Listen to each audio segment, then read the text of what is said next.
नाराजगी का मूल रूप से कारण है कि हम लोग स्पष्ट रूप से रखे थे बात, जो कि जन सुराज का भी कहना था कि हम लोग जनता के बीच से नेता को लाएंगे और उनको चुनाव लड़वाएंगे।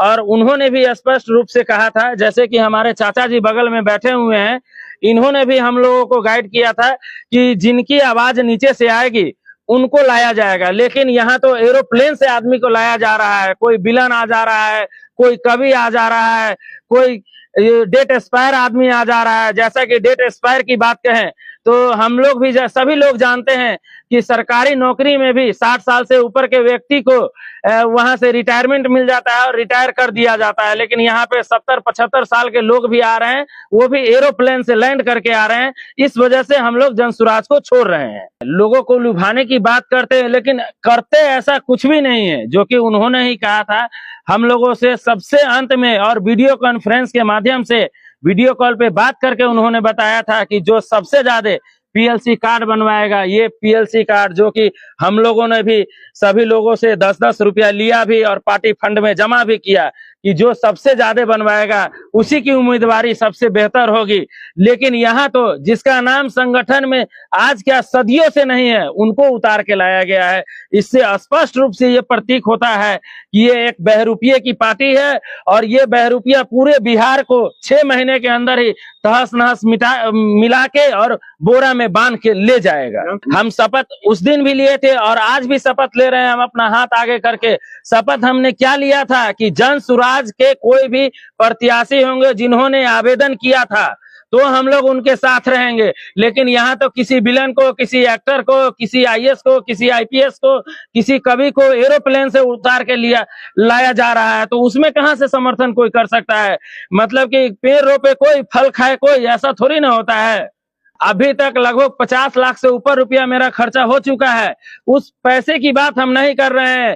2 साल से मैं पैदल घूमते रहा, एक रात भी मैं चैन से नहीं सोया हूं और पूरी मेरी 1-2 साल की समय भी नष्ट हुई है। मेरा काम धंधा भी बंद हुआ है, उसके साथ साथ मेरा पैसा भी बर्बाद हुआ है। और इन्होंने लूटने का जो काम किया है, इसका प्रायश्चित इनके आने वाला कल जरूर इनको देगा। और ये मैं वादा कर रहा हूं आप लोगों के चैनल के माध्यम से भी कि इसकी सजा आम जनता इनको जरूर देगी और निश्चित रूप से देगी। प्रशांत की बड़ी अच्छी बातों को हम सब लोग अपने अपने तरीके से लोगों के बीच रखने का काम किया और मैं पा रहा हूं कि सारी बातें बिल्कुल हवाई साबित हो रही है।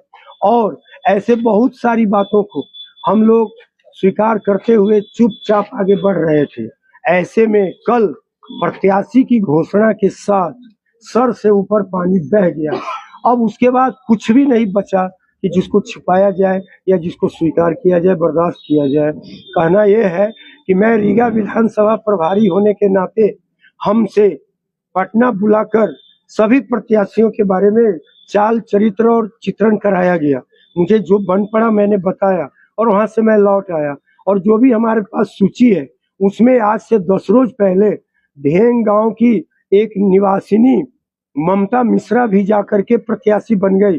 उससे साबित हुआ कि इसका कोई अंतिम तिथि नहीं है, कोई भी कभी भी आ सकता है और वो प्रत्याशी बन सकता है। और यही नहीं, तमाम प्रकार की शर्त आज तक कोई नहीं रखा जो प्रशांत जी ने रखा। और सभी शर्तों की पूर्ति में हमारे 6 जो प्रत्याशी थे, भावी प्रत्याशी, उन्होंने एड़ी चोटी एक लगा दिया। कोई चैन से न खा पा रहा था, न सो पा रहा था, न जी पा रहा था। ऐसे में कल अचानक ऐसे व्यक्ति का नाम प्रत्याशी के रूप में घोषित किया गया जो एक दिन के लिए भी इस संगठन का सदस्य नहीं है, जो एक दिन के लिए भी इस संगठन का झंडा पकड़ा नहीं और जिसे कोई जानता नहीं। ऐसे व्यक्ति को अचानक लाकर प्रस्तुत कर देने का मतलब होता है कि प्रशांत जी कल होकर इस संगठन के माध्यम से बिहार की आशा को कहां ले जाकर किस सागर में डुबा देंगे, इसका कोई अंदाजा लगा नहीं सकता।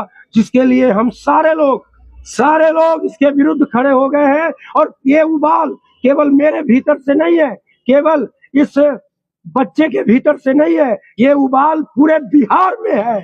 आप कहीं भी जाकर देख सकते हैं कि सारे लोग घर से निकल पड़े हैं और सब लोग मर मिटने को तैयार हैं। आज प्रशांत जितने प्रेम के भागीदार थे, आज वो प्रशांत पूरे बिहार के लोगों के नफरत के आज शिकार हो रहे हैं।